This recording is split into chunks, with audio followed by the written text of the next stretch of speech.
أعوذ بالله من الشيطان اللعين الرجيم بسم الله الرحمن الرحيم الحمد لله رب العالمين بارئ الخلائق أجمعين باعث الأنبياء والمرسلين الصلاة والسلام والتحية والإكرام على بشير النذير السراج المنير الشفيع المذنبين المخاطب بطه وياسين الرسول المسدد والنبي المؤيد والمصطفى الأمجد مولانا وسيدنا أبي القاسم محمد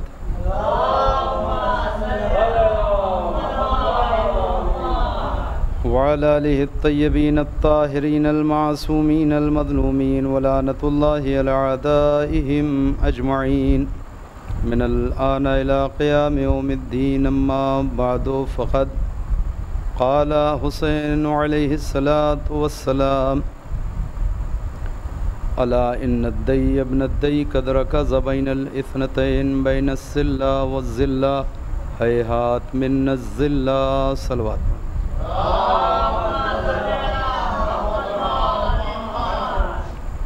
عزیزان گرامی، سرکار سید الشہداء امام مظلوم حضرت امام حسین علیہ السلام کے اسی فقرے کے ذیل میں پیغام کربلا کے عنوان سے گفتگو ہو رہی ہے، اور وہ آج اپنے 5ویں مرحلے میں ہے، جہاں کربلا ہمیں تمام تر انسانی اقدار اور ویلوز کا پیغام دیتی ہے۔ انہی میں سے ایک اہم ترین پیغام کربلا کا یہ ہے کہ انسان کو اپنی زندگی کو عزت کے ساتھ گزارنا ہے، اور اگر کہیں انسان کی زندگی میں ذلت کا دخل ہو رہا ہے تو پھر ایسے انسان کے لیے موت بہتر ہے اس ذلت والی زندگی سے۔ چنانچہ امام نے خود اپنے سلسلے میں یہ اعلان کیا تھا کہ مجھے اب اس دوراہے پہ لا کے کھڑا کر دیا ہے کہ جہاں سے اب کوئی صورت نہیں بچتی سوائے یہ کہ میں تلوار کے راستے پر قدم آگے بڑھاؤں یا ذلت کے راستے پہ۔ ذلت کو سید الشہداء نے یہ کہہ کر کے اپنے سے دور کر دیا کہ ہیہات من الذلہ، میں یا ہم اہل بیت سے ذلت بہت دور ہے، یعنی ہم قتل ہونا پسند کریں گے، شہید ہونا پسند کریں گے، قربانی دینا پسند کریں گے، موت کو گلے لگا لیں گے، مگر ذلت اور رسوائی اپنی زندگی میں برداشت نہیں کر سکتے۔ یہ ایک بہت ہی اہم نقطہ اور پیغام ہے حسین ابن علی کا کہ جو امام نے کربلا کے میدان سے ہمیں دیا ہے کہ زندگی وہی ہے کہ جو عزت کے ساتھ گزاری جائے۔ کس چیز کو امام نے ذلت سے تعبیر کیا ہے وہ نقطہ بھی اسی جملے میں پوشیدہ ہے کہ میرے سامنے دو ہی راستے ہیں، یا قتل ہو جاؤں یا ذلیل ہو جاؤں۔ تو یہ بچے کو خبر ہے کہ اصل میں امام کے سامنے دو راستے تھے، یا بیعت کر لیں یا قتل ہو جائیں۔ لفظ بیعت نہ کہہ کر کے امام حسین نے اسے ذلت کہا ہے کہ یا قتل ہو جاؤں یا ذلیل ہو جاؤں، یعنی نگاہ امام میں بیعت ذلت سے کم نہیں۔ کیوں ایسا؟ کیونکہ امیر کائنات حضرت علی ابن ابی طالب علیہ السلام نے ارشاد فرمایا ہے کہ لا تکن عبد غیرک فقد جعلک اللہ حرا، اے انسان تو اپنی قدر اور قیمت کو پہچان کہ تیرے اندر وہ کون سا جوہر ہے کہ جس کی بنیاد پر خدا نے تجھے اشرف بنایا ہے تمام مخلوقات میں سے۔ وہ کون سی خصوصیت ہے کہ جس کی بنیاد پر یہ انسان تمام مخلوق پروردگار میں سب سے زیادہ بافضیلت اور باشرف ہے۔ اس لیے نہیں ہے کیونکہ یہ دو پیروں پہ چلتا ہے، نہیں، بلکہ وہ کون سی چیز ہے کہ جو انسان کو الگ کرتی ہے تمام مخلوق سے، وہ ہے اس کی حریت اور آزادی، کیونکہ خدا نے اسے بالکل حر اور آزاد پیدا کیا ہے۔ ایک صلوات پڑھیں محمد والے محمد پر۔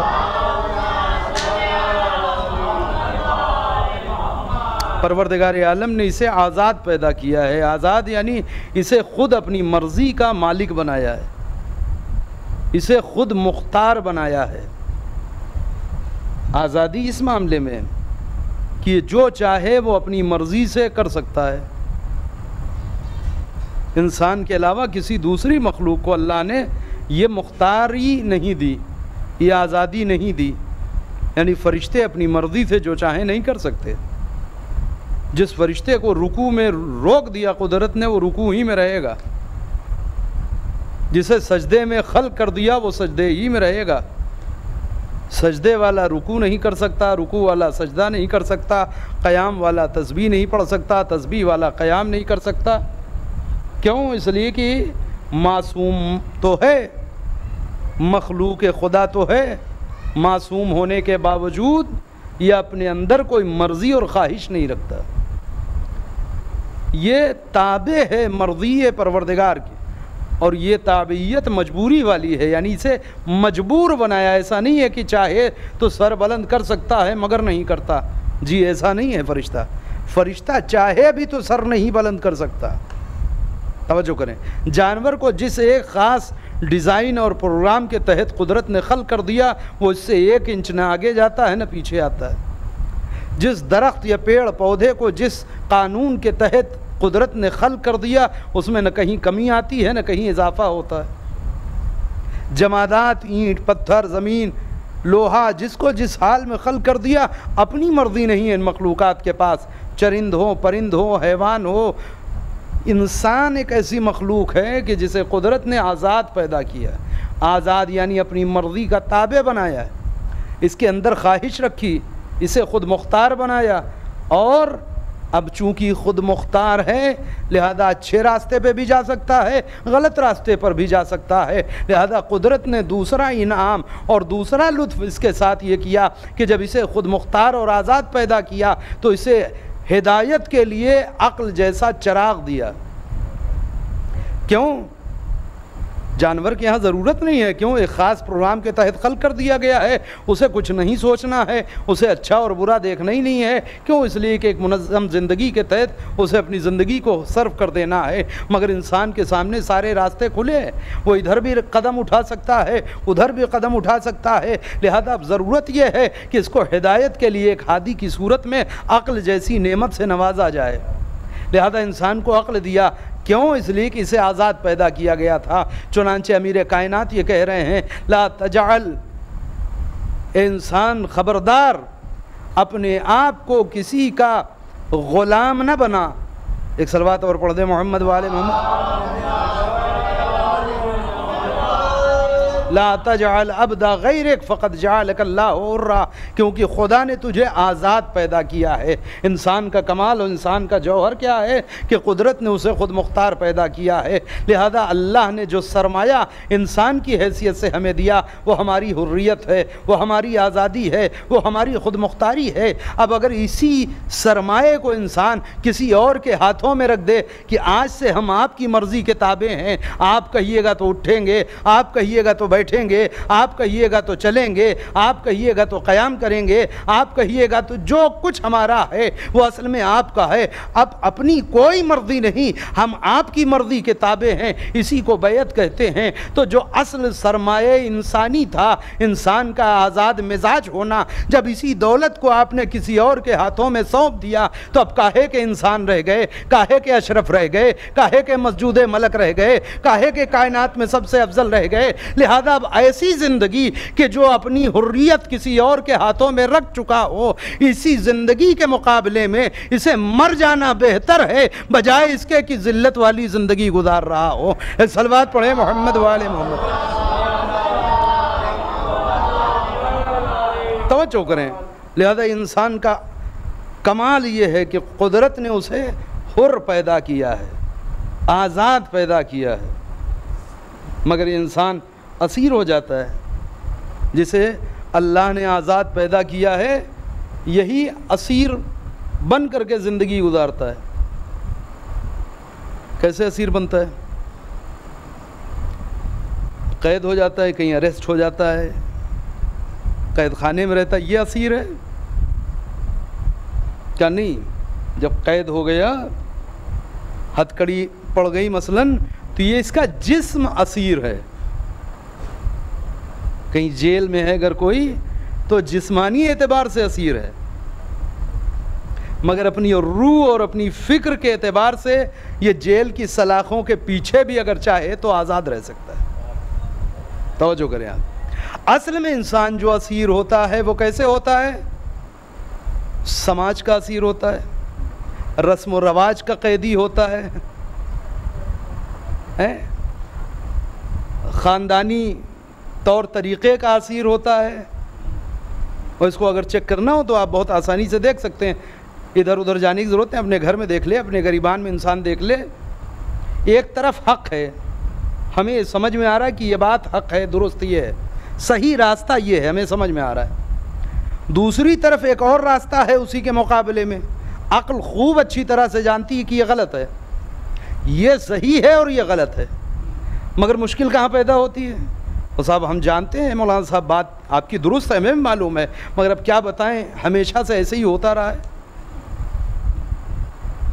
ہے نا, ہمیشہ یہ کام ایسے ہی ہوتا رہا ہے.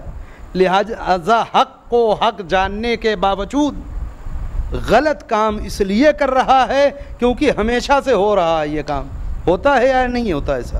اب آپ طے کر کے بتائیے کہ اس کے ہاتھ میں ہتھکڑی نہیں ہے, اس کے پیر میں بیڑی نہیں ہے, مگر یہ آزاد ہے یا اسیر ہے؟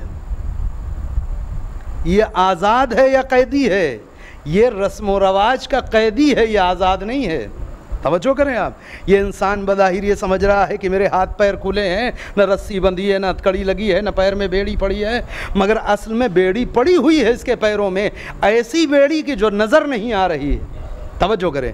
یعنی حق کا راستہ دیکھ کر کے بھی حق کے راستے پہ قدم آگے نہیں بڑھ سک رہا ہے, اس کا مطلب بیڑی تو پڑی ہے. توجہ کریں آپ.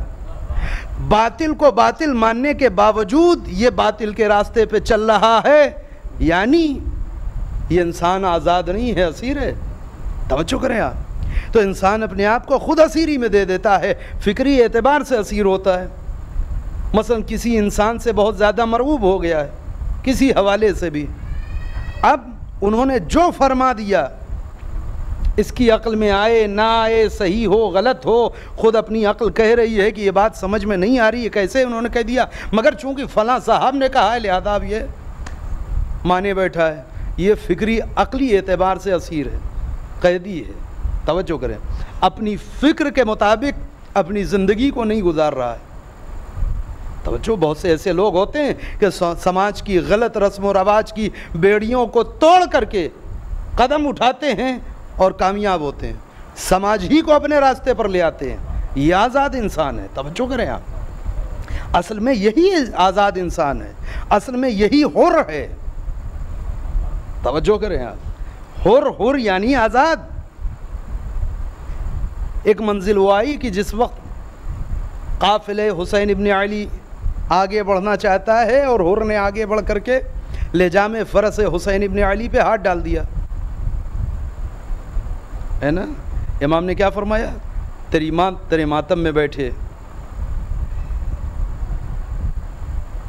اور کیا ارادہ ہے, کیا کرنا چاہتا ہے؟ توجہ کریں.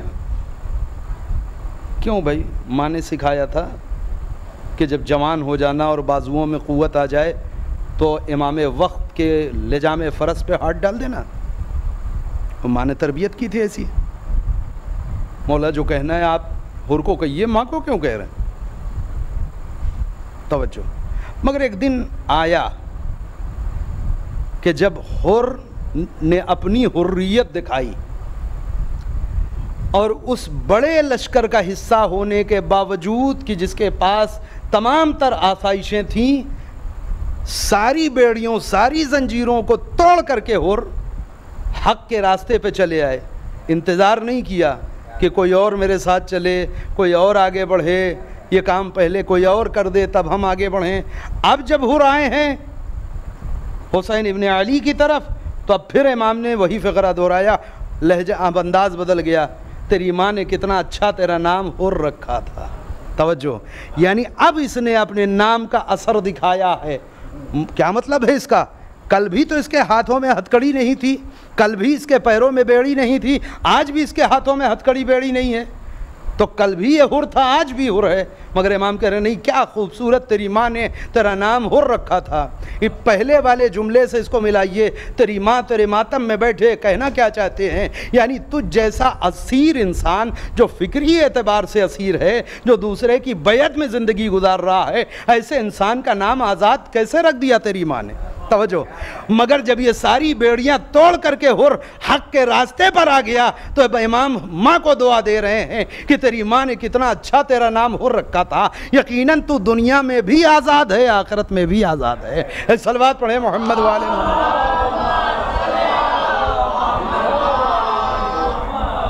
دیکھ رہے ہیں آپ، یعنی بظاہر کوئی بیڑی نہیں تھی جناب حر کے پیروں میں، مگر ہوتی ایسی بیڑیاں جو نظر نہیں آتی، سماج کی، لوگوں کی، ساتھ کی، بھیڑ کی، قومیت کی، یہ ساری وہ بیڑیاں ہوتی ہیں کہ جو انسان کو مجبور کرتی ہیں اپنے راستے پر چلنے کے لیے۔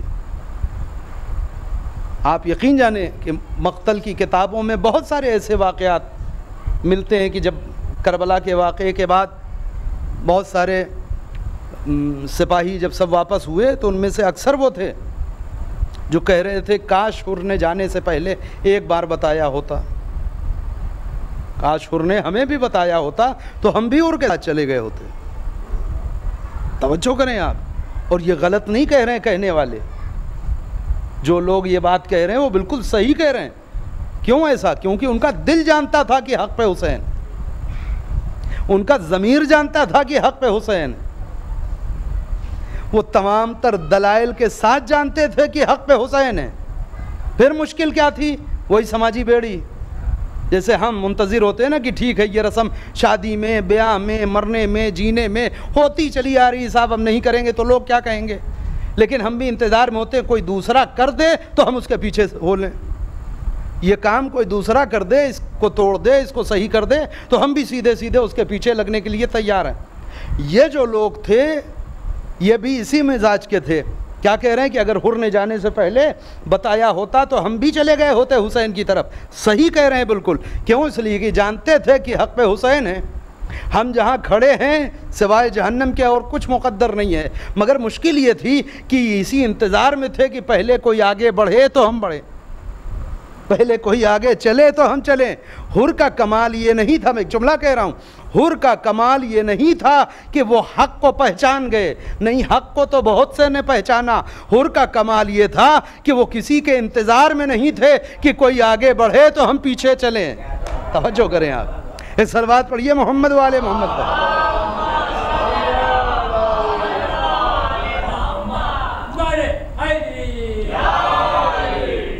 لہذا حر کا کمال یہ تھا کہ وہ منتظر نہیں تھے کہ کچھ اور لوگ ساتھ ہو جائیں، کوئی اور آگے بڑھے تو میں بھی زنجیر کو توڑ دوں، کچھ نہیں۔ انہوں نے جب دیکھ لیا کہ میرے لیے صحیح کیا ہے غلط کیا ہے تو قطعاً اس کی پرواہ نہیں کہ اب سماج کیا کہے گا اور لوگ کیا کہیں گے اور زندگی ملے گی یا موت ملے گی یا بھوکے رہیں گے یا پیاسے رہیں گے، کچھ نہیں۔ توجہ کریں، کیوں؟ اس لیے کہ ماں نے اگر نام حر رکھ دیا، حر یعنی آزاد، تو اب حر کا کمال یہ ہے کہ اب آزاد بن کے دکھائے۔ توجہ، اور حر آزاد بن کر کے آئے، امام سے سند لے لی کہ انت حر فی الدنیا والآخرہ، تو دنیا میں بھی آزاد ہے، آخرت میں بھی آزاد ہے۔ آخرت میں آزاد تو سمجھ میں آتا ہے کہ آخرت میں آزاد یعنی جہنم سے آزاد ہیں، عذاب سے آزاد ہیں، اب بہشت بری ہیں حر کے لیے۔ مگر دنیا میں آزادی کا کیا مطلب ہے؟ دنیا میں آزادی کا مطلب یہی ہے کہ دنیا حر کو اپنے راستے پہ لے نہیں جا پائی۔ کیسی آزادی؟ نہ دولت اپنے راستے پہ لے جا پائی، نہ فرات اپنے راستے پر لے جا پائی، نہ سکون بھری زندگی اپنے راستے پر لے جا پائی، نہ آرام و آسائشیں اپنے راستے پہ حر کو لے جا پائیں۔ ان سب سے رشتہ توڑ کر کے حر حسین ابن علی کی طرف آئے۔ کیوں؟ اس لیے کہ حر کو یہ احساس ہے، کیونکہ امام کہہ چکے تھے اسی لشکر کے سامنے، الا ان الدی ابن الدی قد رکض بین الاثنتین، کہ اس وقت مجھے اس نابکار کے نابکار بیٹے نے دو راہے پہ لا کر کے کھڑا کر دیا ہے کہ یا تو اب میں تلواروں کے سائے میں چلا جاؤں قتل ہو جاؤں اور یا پھر ذلت والی زندگی گزاروں. ذلت یعنی بیعت عزیز. کیوں ذلت؟ کیونکہ یہی سرمایہ ہے ہمارا بحیثیت انسان. ہمارا سرمایہ اور ہماری دولت کون سی ہے؟ ہمارے پاس خزانہ کون سا ہے جس کی وجہ سے ہم قیمتی ہیں اس پوری کائنات میں سب سے زیادہ؟ کا وہی حریت. امام علی کی حدیث میں نے آپ کے سامنے نقل کیا. امام فرماتے لا تجعل عبد غیرک، اپنے آپ کو کسی کا غلام اور عبد نہ بناؤ. کیوں؟ قد جعلک اللہ حرا، کیونکہ خدا نے تمہیں آزاد پیدا کیا. لہذا جس انسان کو اپنی قدر و قیمت معلوم ہو جائے وہ کبھی بھی ذلت کے راستے کے اوپر نہیں چلتا. ہر وہ راستہ کہ جو اسے عزت سے دور کر رہا ہے، یا جہاں بھی انسان کی عزت پر حرف آ جاتا ہے یا آنے کا امکان بھی پیدا ہوتا ہے، دین اور شریعت چاہتی ہے کہ آپ اس جگہ سے کوسوں دور رہیے. چنانچہ آپ یہ دیکھیں کہ ایک مرتبہ یہ ہے کہ کوئی انسان ہمارے اوپر تہمت لگا دے، یعنی جو جرم ہم نے نہیں کیا ہے وہ الزام لگا دیا جائے. ہے یا نہیں ہے؟ اسے کہتے ہیں تہمت. یعنی کوئی کام ہم نے نہیں کیا مگر کسی نے ہمارے اوپر الزام لگا دیا، تہمت لگا دیا. اس نے تو گناہ کیا اور بہت زبردست گناہ کیا. جب گنہگار ہونے کے باوجود کہیں کہنے کی اجازت شریعت نہیں دیتی، یعنی غیبت حرام، تو جو جرم ہم نے نہیں کیا ہے وہ اگر کہا جائے میرے بارے میں تو کتنا بڑا گناہ ہے. مگر یہ تو اس کے لیے نا، خود ہمارے لیے دین کیا کہہ رہا ہے. وہی امیر المومنین فرماتے اتقوا مواضع التہم، تمہاری بھی ذمہ داری یہ ہے کہ ایسی جگہوں پہ نہ دکھائی پڑو جہاں تہمت لگ سکتی ہو. توجہ کریں آپ، یعنی صرف اسے نہیں روکا گیا کہ تہمت نہ لگاؤ، آپ کو بھی منع کیا گیا کہ آپ ایسی جگہ پہ نہ نظر آئیے جہاں کوئی تہمت یا الزام لگا سکے. آپ لگ کہیے کہ ہم تو شراب خانے کے باہر کھڑے صرف فون پہ بات کر رہے تھے. کیوں آپ آدھے گھنٹے شراب خانے کے باہر کھڑے بات کر رہے تھے؟ دور سے گزرنے والے دو لوگوں نے دیکھا، کہا میں گواہی دیتا ہوں، بڑی دیر تک دروازے پہ دیکھا تھا کھڑے. یہ صاحب تو اس نے تو غلط کیا ہی، آپ بھی مجرم ہیں کہ آپ نے ایسا کام کیا کیوں؟ توجہ کریں. جہاں کچھ لوگ گناہ کی بزم اور محفل سجائے ہوئے تھے، بھلے آپ وہیں بغل میں بیٹھے اپنے ذکر میں مشغول تھے، آپ ان کی غیبت میں، آپ ان کے لہو و لعب میں، آپ ان کے گناہ میں شریک نہیں تھے. بعد میں بیان کرنے والے نے سب کو بیان کر دیا کہ صاحب وہاں فلاں تھے فلاں تھے فلاں تھے فلاں تھے. آپ لاکھ چلائیے کہ ہم ان میں شامل نہیں تھے، مگر مجھے معاف بھی ہے. کیوں ایسی جگہ پہ نظر آئے کہ جہاں تہمت لگ سکتی ہے؟ توجہ کریں آپ، یہ امام علی ہے، یہ دین ہے. یعنی مذہب آپ کو ایسی جگہ پہ نہیں برداشت کر سکتا جہاں پہ بھی آپ کی عزت پہ کوئی حرف آنے والا ہو. شریعت آپ کو ایسی جگہ پہ نہیں دیکھنا چاہتی جہاں کہیں کے اوپر بھی آپ کے دامن کی طرف انگلی اٹھ سکتی ہو. لہذا اپنی عزت کی حفاظت خود آپ کی ذمہ داری ہے. اس انسان کی عزت کوئی کر ہی نہیں سکتا کہ جو خود اپنی عزت نہیں کرتا. آپ خود اپنے آپ کو ذلیل و رسوا کرتے رہیں اور چاہیں کہ پورا محلہ آپ کو عزت دے، ممکن نہیں ہے. لہذا پہلے عزت نفس، خود اپنے نفس کو عزیز بنائے انسان کہ خدا نے اسے کتنا محترم بنایا ہے. کون سی وہ چیز ہے کہ جو اسے ذلیل و رسوا کر سکتی ہے؟ ہر اس چیز سے پرہیز شریعت نے لکھ دیا. قرض لینا جو اس جائز ہے، انسان کی زندگی کا ایک حصہ ہے. کبھی ضرورت پڑ جائے کہ انسان کو قرض لینے کی نوبت آ جائے، مگر حتی الامکان شریعت نے روکا ہے کہ نہ لے قرض. جہاں تک ممکن ہو قرض نہ لیں. کیوں؟ خود قرض کے لیے بھی کسی کے سامنے ہاتھ پھیلانا یہ انسان کی آبرو کو کم کرتا ہے. لہذا عزت دار زندگی گزارنے والا دو وقت فاقے کر لے گا، کسی کے سامنے ہاتھ نہیں پھیلائے گا. ہاتھ پھیلانا صرف مانگنے کے لیے نہیں، ہاتھ پھیلانا قرض کے اعتبار سے بھی. توجہ کریں آپ. لیکن ہاں ایک مشکل آ جائے کہ جان بچانا ہے اپنی، بچوں کی، اور کوئی ایسی ضرورت ہے کہ جو ناقابل برداشت ہے، تو جائز کیا ہے اس کو اسلام نے.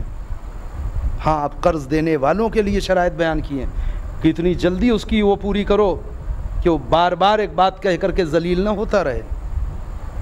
توجہ کریں آپ. امام علی ایک راستے سے گزر رہے، خلیفہ وقت ہیں علی، راستے میں ایک قصاب کی دکان ہے جو تازہ گوشت کاٹے ہوئے لٹکا ہے۔ اس نے امام کو دیکھا، پہچان لیا۔ تو قصاب کی عادت ہی ہوتی ہے، آپ جانتے ہی کہ اگر سامنے سے گزر گئے آپ تو بلائے گا ضرور۔ اس نے دور سے امام کو آواز دی، مولا آئیے۔ امام نے کہا نہیں نہیں، کہا رہے آئیے، آج بہت عمدہ گوشت کٹا ہے، کچھ تھوڑا سا بچوں کے لیے لیتے جائیے گھر کے لیے۔ جملہ سنیں گے؟ اتنی بڑی مملکت کا حاکم، کتنی بڑی حکومت تھی علی ابن ابی طالب کی۔ میں نے اس دن عرض کیا تھا کسی گاؤں کے پردھان نہیں تھے علی، کسی شہر کے M L A M P نہیں تھے، کسی اسٹیٹ کے چیف منسٹر نہیں تھے۔ افریقہ سے شروع ہوتی تھی حکومت امیر المومنین، تو ہندوستان میں اس وقت پاکستان تو بٹا نہیں تھا، سندھ تک آ چکی تھی اسلامی مملکت۔ ریاست امیر المومنین سندھ تک، جو اب پاکستان کا حصہ ہے، سندھ تک۔ آپ بتائیں کتنا بڑا علاقہ ہے یہ سب بیچ میں آ گئے۔ کتنے ممالک ہیں؟ عراق جو پورا ملک آج کہا جا رہا ہے، اس وقت صرف اسٹیٹ تھا علی کی حکومت کا ایک۔ آج سعودی عرب پورا ایک ملک، کنٹری ہے، اس وقت علی ابن ابی طالب کی حکومت میں ایک اسٹیٹ تھی صرف۔ توجہ کریں آپ، آج بحرین پورا ایک ملک ہے، آج ایران پورا ایک ملک ہے، آج شام پورا ایک ملک ہے۔ البتہ شام کے علاقے تک بھی اسلام پہنچ چکا تھا، مگر وہاں اقتدار امیر المومنین نہیں، حاکم شام نے بغاوت کر کے وہ حصہ قبضے میں لے لیا تھا۔ تو کتنے 20-25 ملک ہیں کہ جن کو آپ ملائیے گا تو ایک حکومت علی ابن ابی طالب۔ اتنی بڑی حکومت جس کی ہو، اس سے ایک قصاب یہ کہہ رہا ہے کہ بڑا اچھا گوشت کٹا ہے، تھوڑا سا بچوں کے لیے لیتے جائیے۔ جملہ سنیں گے؟ امام برجستہ کہتے نہیں، آج میرے پاس پیسہ نہیں۔ اس علی کے پاس گوشت خریدنے اور کھانے کے لیے پیسہ نہیں۔ اب آپ سوچیں کہ اتنی بڑے ملک کا حاکم ہو اور دوسری طرف قصاب، دونوں کا کوئی رشتہ ہے؟ کوئی کمپیئر ہو سکتا ہے؟ اس نے فوراً کہا رہا ہے آپ سے کون پیسہ مانگ رہا ہے، میں صبر کرنے کے لیے تیار ہوں۔ ایک طریقہ ہے عربوں میں، یعنی میں صبر کروں گا، یعنی کچھ دن انتظار کر لوں گا، بعد میں جب پیسہ ہوگا دیجیے گا۔ فوراً امام کہتے ہیں کہ تجھے صبر کرانے سے بہتر یہ ہے کہ میں اپنے شکم سے کہوں وہ بھی کچھ دن صبر کر لے گا، بجائے اس کے کہ تجھ سے کہوں کہ صبر کر لے 1 ہفتہ 10 دن، میں اپنے شکم سے کہہ دوں گا کہ وہ صبر کر لے 1 ہفتہ، گوشت نہ کھائے۔ یہ کیا؟ یہ عزت نفس ہے۔ یہ وہ انسان ہے کہ جو اپنی عزت اور اپنی حیثیت سے آگاہ ہے۔ لہذا کربلا یہ کہتی ہے، حسین یہ فرماتے ہیں کہ حسینی راستہ یعنی عزت کا راستہ، حسین ابن علی کا راستہ یعنی سربلندی کا راستہ۔ اگر حسین کے راستے پر ہو کر کے بھی کوئی ذلت والی زندگی جی رہا ہے، 2 مہینے 8 دن مسلسل مجلسیں، اس کے بعد سال بھر مجلسیں، روزانہ پیغام حسین ابن علی، روزانہ فرش ادا سے رشتہ، مگر زندگی وہی ذلیلوں والی، 2 میں سے ایک بات ہو سکتی ہے کہ وہ لاکھ اپنے آپ کو حسینی کہے، مگر کربلا اس کا نام اپنے ساتھ جوڑنا برداشت نہ کرے گی۔ کیوں؟ اس لیے کہ کربلا سے مربوط انسان پھر عزت والا ہوگا، پھر عزیز ہوگا۔ ختم کر دوں گفتگو عزیز ہو، بات جہاں تک پہنچائی تھی وہیں پر لے آؤں کہ ایک طرف قرض لینے والے کو اتنا روکا گیا کہ حتی الامکان قرض سے بچیں آپ۔ کیوں؟ اس سے آبرو جاتی ہے، اس سے عزت جاتی ہے۔ دوسری طرف اگر کوئی قرض مانگنے آ ہی جائے یا اپنی ضرورت کے لیے ہاتھ پھیلا ہی دے تو اب آپ کی ذمہ داری کیا ہے؟ توجہ کریں آپ کی ذمہ داری کیا ہے؟ ایک صاحب کا بڑا اچھا جملہ مجھے یاد آ رہا ہے، انہوں نے کسی موقع کے اوپر کہا تھا کہ اس دنیا میں فری میں کوئی کسی کو کچھ دیتا ہی نہیں۔ آپ کہیے گا نہیں ہم نے فقیر کو دیا کتنی بار پیسہ، تو فری میں تو لے گیا 10 روپے 5 روپے، جی نہیں، وہ جتنی بار آپ کے سامنے ہاتھ پھیلاتا ہے اتنی بار اپنی عزت آپ کے قدموں پہ ڈالتا ہے۔ آپ عزت لیتے ہیں تو 2 روپے دیتے ہیں، لیکن یہاں نہ لینے والے کو احساس ہے اور نہ دینے والے کو احساس ہے کہ کتنا بڑا سرمایہ دے کر کے وہ کتنی کم قیمت حاصل کر رہا ہے۔ لہذا ایک شخص آیا بزم حسین ابن علی میں، چند اصحاب بیٹھے ہوئے، جھجک رہا ہے کیونکہ قرضہ زیادہ ہو چکا ہے، قرض دار پریشان کر رہے ہیں، آیا ہے کہ شاید امام سے کچھ مدد مل جائے، کہنا چاہ رہا ہے مگر جھجک رہا ہے، اندر کی وہی عزت نفسی وہ گوارا نہیں، کیسے کہیں امام سے۔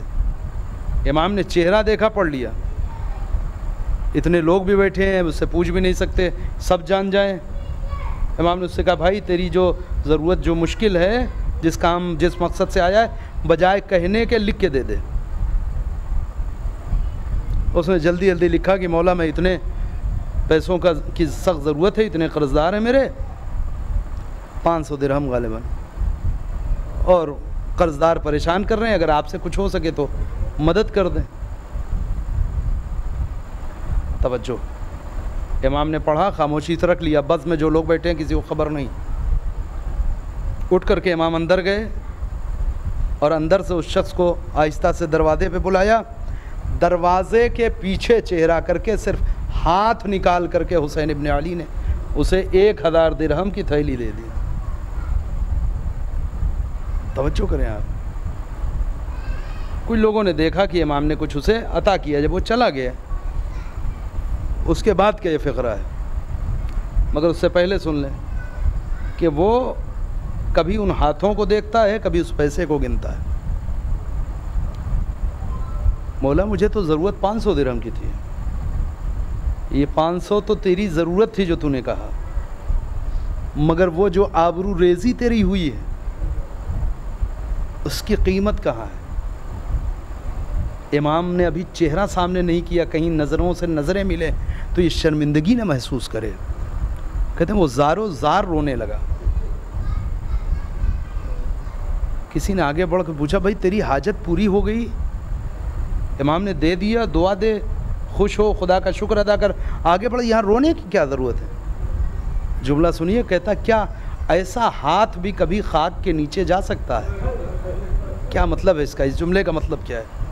یعنی ایسے کریم ہاتھ کو تو ہمیشہ دنیا میں زندہ رہنا چاہیے کہ جو اس طرح سے دیتا ہو کہ نظروں سے نظر نہ ملاتا ہو۔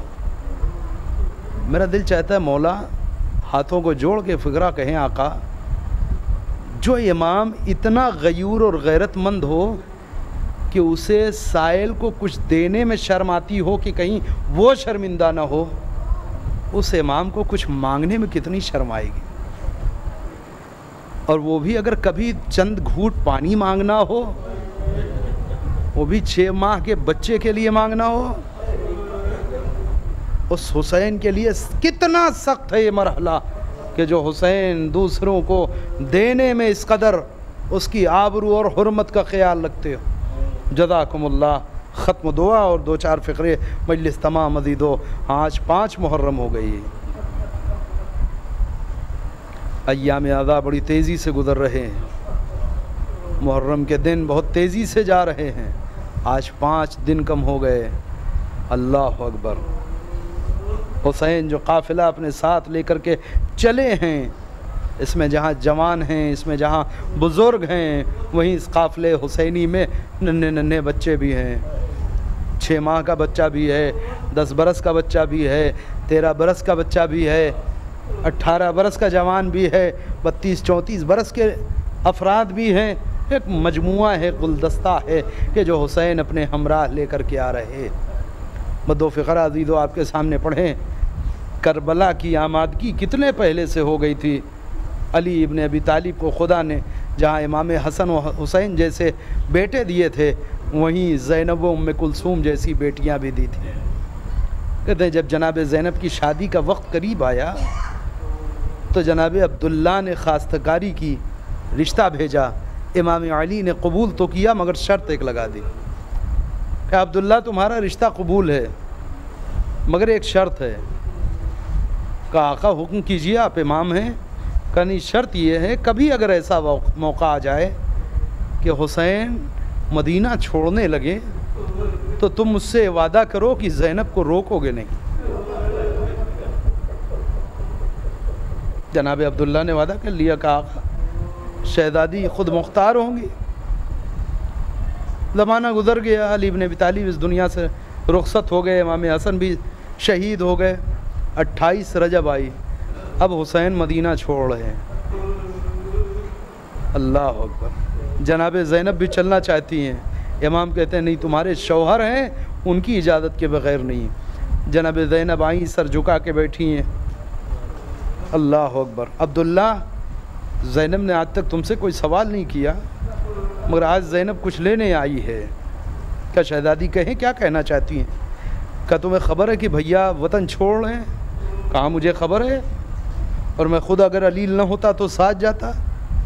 کہا عبداللہ میں بھیا کے ساتھ جانا چاہتی ہوں، مگر عبداللہ کوئی جواب دینے سے پہلے سن لو کہ اگر تم منع کر دو گے تو تم شوہر ہو، شوہر کی اطاعت واجب ہے، میں جاؤں گی نہیں، مگر یہ طے ہے کہ ادھر حسین مدینہ چھوڑیں گے، ادھر زینب کے جسم سے روح پرواز کر جائے، کیونکہ زینب بغیر بھائی کے زندہ نہیں رہ سکتی۔ جناب عبداللہ کہتے بیوی کیسی بات کر رہی ہیں، آپ کے بابا نے تو عقد کے موقع پر ہی یہ شرط لگائی تھی، میں آپ کو نہیں روک رہا ہوں، بسم اللہ، آپ بھائی کے ہمراہ تشریف لے جائیں۔ جناب زینب آئی ہیں عزیزو کربلا۔ اس حوالے سے آپ سوچیں، جو بہن بھائی کو اس قدر چاہتی ہو وہ اپنے ہمراہ 2 بچے لے کر کے آئی ہے۔ عاشور کا دن آتا ہے، ایک کے بعد ایک حسین کا جانثار شہید ہو رہا ہے۔ زینب بار بار اپنے بچوں سے کہتی ہے، بچوں کیا کہیں ایسا تو نہ ہوگا کہ حسین کا لال قتل ہو جائے اور تم زندہ رہو؟ اللہ اکبر۔ اماں ماموں جان کے پاس بار بار گئے، مگر ماموں اجازت نہیں دیتے ہیں۔ ہاں عزیزو، آج آپ کو ان 2 شہزادوں کا ماتم کرنا ہے کہ جن کا ماتم کربلا میں ہوا نہیں، جن کی ماں نے ان کے اوپر آنسو نہیں بہایا۔ جزاکم اللہ خیر الجزا۔ 2 فقرے مجلس تمام ہو گئی عزیزو۔ کہتے ہیں کہ جناب زینب آئیں، دونوں بچوں کو کا لباس تبدیل کیا، بالوں سے گرد کو صاف کیا، لے کر کے بھائی کی بارگاہ میں آئیں۔ کہتی ہیں بھیا آج زینب تم سے کچھ لینے آئی ہے، تم زینب کو خالی ہاتھ نہیں پلٹاؤ گے۔ بہن کہو کیا لینا ہے؟ کہ کچھ اور نہیں، میرے بچوں کو مقتل میں جانے کی اجازت دے دو۔ سر کو جھکا کر کے امام نے اجازت دی۔ دونوں بھائی گھوڑے پہ سوار اللہ اکبر مقتل کی جانب بڑھنا چاہتے ہیں کہ ایک مرتبہ ماں نے پکار کے ایک فقرہ کہا کہ بچوں اتنا خیال رہے کہ تم ایک طرف سے حیدر کرار کے پوتے ہو تو دوسری جانب حیدر کرار کے نواسے ہو تو جعفر طیار کے پوتے ہو۔ ہاں یقیناً تم شجاعت کے ساتھ لڑو گے، بس اتنی وصیت یاد رکھو کہ اگر لڑتے لڑتے نہر پہ پہنچ جاؤ تو خبردار پانی کو ہاتھ نہ لگانا۔ کیوں؟ اس لیے کہ خیمے میں سکینہ پیاسی ہے، اصغر پیاسا ہے۔ جزاکم اللہ خیر الجزا۔ دونوں بھائی مقتل میں آئے، جنگ کرنا شروع کیا۔ جنگ کرتے کرتے ایک بھائی گھوڑے سے گرا کہ دوسرے نے پکار کے کہا اے بھیا جلدی نہ کرو، ارے میں بھی آ رہا ہوں۔ پھر ایک مرتبہ حملہ کیا۔ کچھ دیر جنگ کرنے کے بعد دوسرا بھائی بھی گھوڑے سے زمین پہ آیا۔ ارے دونوں بھائیوں نے آقا حسین کو سلام آخر کیا۔ حسین لب کے ایک جانب، عباس دوڑے دوسری طرف سے۔ عزیزو آئے ہیں 2 لاش لیے ہوئے، حسین و عباس، لا کر کے خیمے میں رکھ دی گئی لاش۔ ساری بیویاں حاضر ہیں مگر زینب نظر نہیں آتی۔ کسی بیوی نے آ کے کہا اے شہزادی چلو دیکھو تمہارے لال آئے ہیں۔ کہا میرے لال آئے ہیں؟ کیا میں نے انہیں واپس آنے کے لیے بھیجا تھا؟ کہا نہیں نہیں بیوی، چل کے دیکھیے تو کس حال میں آئے ہیں۔ اب جو زینب آئی ہے، دونوں لاشوں کو جدا کیا، سر کو سجدے شکر میں رکھا۔ اے میرے مالک تیرا شکریہ، تو نے زینب کو سرخرو کر دیا۔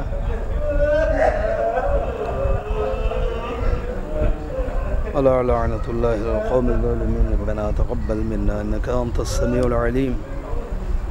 باراللہ ہمارے اس عمل کو قبول فرما، ہمارے گناہ کبیرہ و صغیرہ کو بخش دے، ہمیں اس وقت تک دنیا سے نہ اٹھا جب تک کہ تیری والے محمد کی ذات ہم سے راضی و خوشنود نہ ہو جائے۔